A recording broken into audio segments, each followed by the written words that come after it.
बघा परत एक न्यूमेरिकल घेतोय आपण. त्याच पॅटर्नचे फक्त इथं काय आहे, 3 इक्विपमेंट्स आहेत. A flour mill has following equipment. एका फ्लोअर मिलला काय काय इक्विपमेंट आहे, एक ग्राइंडर आहे 10 HP काय आहे, 10 HP ग्राइंडर आहे म्हणजे 7.5 किलोवॅट. ओके. त्याच्यानंतर एक कन्व्हेअर बेल्ट आहे, एक कन्व्हेअर आहे किती 5 HP कन्व्हेअर आहे म्हणजे 3.7 किलोवॅट. त्याच्यानंतर ब्लोअर आहे 7.5 HP म्हणजे 5.6 किलोवॅट. आता ऑलरेडी हे किलोवॅटमध्ये दिलं आहे त्याच्यामुळं 1 HP इज इक्वल्स टू 746 घ्यायचं आहे का 735.5 घ्यायचं याचं कन्फ्युजन नाही, डायरेक्ट जे दिलं ते घेऊन टाकायचं, विषय संपला. It is already given. परत काय दिलं आहे, लाईट लोड दिलं आहे 2 किलोवॅटचा. किती, 2 किलोवॅटचा लाईट लोड दिला आहे. आता हे सगळं काय रे, लोड आहे, वॅटेज आहे. हे काय आहे, लोड हे वॅटेज आहे. आपल्याला काय म्हणलं आहे, estimate connected load, current, transformer rating, types of earthing. हे एक्सप्लेन करायचं आपल्याला. इथं लक्षात काय काय करायचं आहे, estimate, connection, connected load, current rating, transformer rating and types of earthing हे एक्सप्लेन करायचं. तर सगळ्यात पहिले आपण लोड कॅल्क्युलेशन करू. तर बघा सगळ्यात पहिले किलोवॅटमध्ये लोड घ्या. 7.5 किलोवॅट, त्यान 3.7 किलोवॅट, त्याच्यानंतर 5.6 किलोवॅट, त्याच्यानंतर 2 किलोवॅट. हे सगळं किलोवॅटमध्ये घेतलं तर हे आलं 18.8 किलोवॅट. हे कोणाकोणाला समजलं. आता बघा करंट काढायचं आहे. Current I is equals to काय असतं, P divided by √3 VL power factor into efficiency. Power factor into efficiency. बऱ्याच जण इफिशियन्सी घेत नाहीत, डायरेक्ट 100% घेतात. घेतली तरी काय प्रॉब्लेम नाही. काही पहिल्या प्रॉब्लेममध्ये आपण 0.75 घेतली होती म्हणून इथं पण तीच घेतो. आणि पॉवर फॅक्टर आपण पहिल्याच्यामध्ये 0.85 घेतला होता, आपण इथं 9 घेतला आहे. अशा पद्धतीने केलं तर हे किती येईल, 38.74 ॲम्पियर. आता हे ॲझ्युम करायचं आहे तुम्हाला. काय काय ॲझ्युम करायचं आहे, ॲझ्युम इफिशियन्सी किती 0.75 आणि पॉवर फॅक्टर किती 0.85 सॉरी 9. तर हे कॅल्क्युलेट करा. आता साईज ऑफ केबल बघा, हे 38.74 इंटू दीडपट घ्या, हे किती आलं 58.11. तर मग 60 ॲम्पियरचं केबलचं सिलेक्शन करा. ICTP स्विच जे वापरणार आहे मेनवालं ते किती ॲम्पियरचं असेल, 60 ॲम्पियरचं असेल. फ्यूज आपण किती ॲम्पियरचं घ्यायचं आपल्याला, 60 ॲम्पियरच्या फ्युजन असतात. किती किती असतात, 64 ॲम्पियरचं असतात, 63 ॲम्पियरचं पाहिलं असेल ना, 63. 32च्या असतात, 32च्या असतात, 64, 66 अशा पद्धतीने. ओके. त्या फ्युजेस घ्या, 60 ॲम्पियरच्या पण असतील त्या लावून टाका. मॅन्युफॅक्चरर लावू शकतो त्या पण. आता याची साईज बघा, 8 mm² कॉपरचं केबल घेतलं, PVC इन्सुलेशन असलेलं. पुन्हा एकदा लक्ष द्या, 8 mm² कॉपरचं केबल घेतलं, PVC इन्सुलेशन असलेलं. तर हे केबल सिलेक्शनसुद्धा झालं, एस्टिमेशन झालं, लोड कॅल्क्युलेशन झालं. आपल्याला आता अर्थिंग डिझाईन करायची. तर तुम्हाला माहिती आहे प्रॉपर अर्थिंग कधी असते, ज्यावेळेस त्या अर्थिंगचं रेजिस्टन्स हे 1 ओहमपेक्षा कमी असतं, त्याला आपण काय म्हणतो, प्रॉपर अर्थिंग म्हणतो. तर अर्थ electrode of resistance less than 1 ohm is use आणि 8 SWG electrode is use. Okay. तर 8 स्विच विथ गेजचा इलेक्ट्रोड वापरा अर्थिंगसाठी. ओके, या पद्धतीनं. त्याच्यानंतर ट्रान्सफॉर्मर साईज. आता ट्रान्सफॉर्मर किती लागणार आहे, 18.8 किलोवॅट आलं आहे, 0.9 पॉवर फॅक्टर म्हणजे हे आलं 20.88 kVA. तर आपण 25 kVAचा ट्रान्सफॉर्मर घेऊन टाकू. आपला लोड किती आहे, 21 kVA आहे ना. तर आपण काय करायचं आहे, 25 kVAचं ट्रान्सफॉर्मर घेऊन टाकायचं. ओके. आता पुस्तकामध्ये त्यांनी ह्याचं इफिशियन्सी नाही कन्सिडर केलेली, युनिटी कन्सिडर केलं आहे, तर ते 20 kVA घेतलं आहे. आपण ठरवायचं आहे, आपण जे ॲझ्युम करणार आहे त्याच्यानुसार आपलं रेटिंग बदलणार आहे.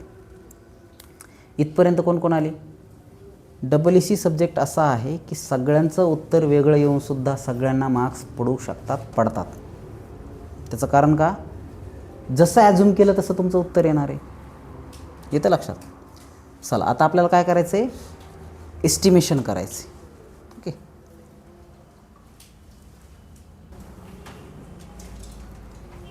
तर बघा हे पहिल्या डायग्रामचं आहे.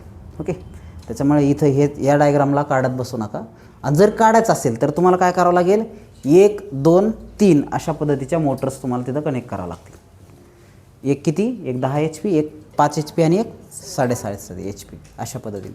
त्याच्यामुळे हे काढण्याच्या नादी लागू नका, त्यातलं एक सिलेक्ट करून त्याचं वायरिंग काढू शकता तुम्ही. ओके, वायरिंग डायग्राम विचारलीच नाही. आता आपल्याला एस्टिमेशन करायचं आहे, मटेरियलचं काय करायचं आहे, एस्टिमेशन करायचं आहे. तर मटेरियलचं एस्टिमेशन आपण इथं बघू. तर पहा आपण काय वापरतो आहे, ट्रिप मेन स्विच. हे जे मेन स्विच आहे ते बघतो आहे आपण. तर किती ॲम्पियरचं लागेल रे, 60 ॲम्पियरचं. ओके, 60 ॲम्पियरचं सिलेक्ट करू किंवा 62 ॲम्पियरचं, 64 ॲम्पियरचं अशा पद्धतीने सिलेक्ट करा. हाय रेटिंगचं 500 व्होल्ट ग्रेड असलेलं हे झालं मेन स्विचसाठी. आता त्याच्यामध्ये किती मोटर आहेत, 3 मोटर आहेत.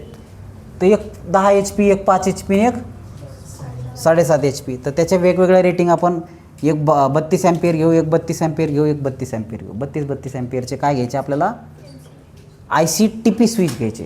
काय घ्यायचे, ICTP स्विच. तर हे आपलं 2000ला आणि हे तिन्ही मिळून 5000ला आपण ॲप्रॉक्सिमेटली त्याची कॉस्ट घेऊन टाकली. समजलं, कोणाकोणाला समजलं आहे. ICTPचं मेन स्विच जे आहे ते आपण तिथे घेतलं आहे, लक्षात घ्या. त्याच्यानंतर हेवी गेज कंडीट पाईप एनर्जी मीटरपासून ते प्रत्येक यालापर्यंत 20 मीटरचा पाईप घेतला आपण. त्याची रेट 50 रुपये पर मीटर घेतली. ह्या पद्धतीने 1000 रुपये आले. त्याच्यानंतर त्याला ॲक्सेसरी लागणार आहेत, बेंड लागणार आहेत, सॉकेट आउटलेट लागणार आहे. त्याच्यानंतर सॉकेट नाही, बेंड आउटलेट लागणार आहे. त्याच्यानंतर त्याला ग्रिपिंग लागणार आहे, सॅडल्स लागणार आहेत. तर हे जे काय लागणार आहे, वुडन गोट्टी वगैरे वगैरे, हे आपण 300 रुपयाचं कन्सिडर केलं. त्याच्यानंतर फ्लेक्झिबल कंडीट लागणार आहे, 5-6 मीटरचं आपण कन्सिडर करू. तर हे 300 रुपयाचं हे लागणार आहे. त्याच्यानंतर PVC इन्सुलेटेड केबल लागेल. 3 मोटर आहेत, 3 मोटरला बरंच केबल लागेल. 25 मीटर धरा, 1000 रुपयाचा केबल धरा. त्याच्यानंतर earth wire, GI earth wire. Okay, electrode 8 SWGचं अर्थ वायर 3 मीटरचं लागणार आहे. किंवा याला अजून वाढवू शकता तुम्ही, 10 मीटरचं घेऊ. ओके, 10 मीटरचं घेतलं तर किती येईल, 150 रुपये लागतील. ओके, त्याच्यानंतर ड्युअल स्टार्टर किती लागणार आहे, 3 लागणार आहे. ते 4500 रुपयाचं ते एक येईल. त्याच्यानंतर आयन क्लॅड वुडन बोर्ड. त्याच्यानंतर स्विच सेट. आता हे ICTP स्विच इकडे घेतलं आपण, हे फक्त त्याचा सेट लागतो म्हणजे. तर हे किती लागणार आहे, 3000 रुपयाचा याचा खर्च आहे आपण गृहीत धरला. त्याच्यानंतर सिव्हिल चार्जेस वगैरे जे आहेत ते 15000 रुपये खर्च गृहीत धरला. तिन्हींना फाउंडेशन क्रिएट करणं, त्याच्यानंतर वायरिंग करणं, त्याच्यानंतर ट्रान्सपोर्टेशन चार्ज, एक सिमेंट गोणी आणणं, त्याच्यानंतर वाळू ते सगळं मिक्सअप करून ते व्यवस्थित करणं, त्याला 15000 रुपये खर्च येतो आहे. आणि राहिल्या साऱ्याला 1000 रुपये अजून कन्सिडर करायचं आपल्याला. ओके, खोरं टिका टोपले फिपले अजून काही बी लागू शकतं, कारण सांगता येत नाही ज्यावेळेस इन्स्टॉलेशन आहे काय खर्च लागेल सांगता येत नाही. बघा 2 गोष्टी मुद्दाम सांगितल्या जातात, घर बांधूनच पहा म्हणतात आणि लग्नसुद्धा करूनच बघा म्हणतात. कारण लग्न आणि घरामध्ये काय काय बारकावे असतात सांगता येत नाही. तसंच इन्स्टॉलेशनचं पण आहे. एखादा इन्स्टॉलेशन करताना काय काय बारकावे लागतील याची शाश्वती नाही. कधी कधी काय होतं, एखादी आपण नट आणलेला असतो, तो नटच स्लिप होतो किंवा व्यवस्थित वर्क करत नाही, कट होतो. तर मग अशा वेळेस मग ते आपण कन्सिडर नाही करत. तर हे आपल्याला 1000 रुपये एक्स्ट्रा चार्ज कन्सिडर करायचं. किती आलं रे, 33,250 रुपये खर्च आला आहे इन्स्टॉलेशनला. ओके, 33,250 रुपये.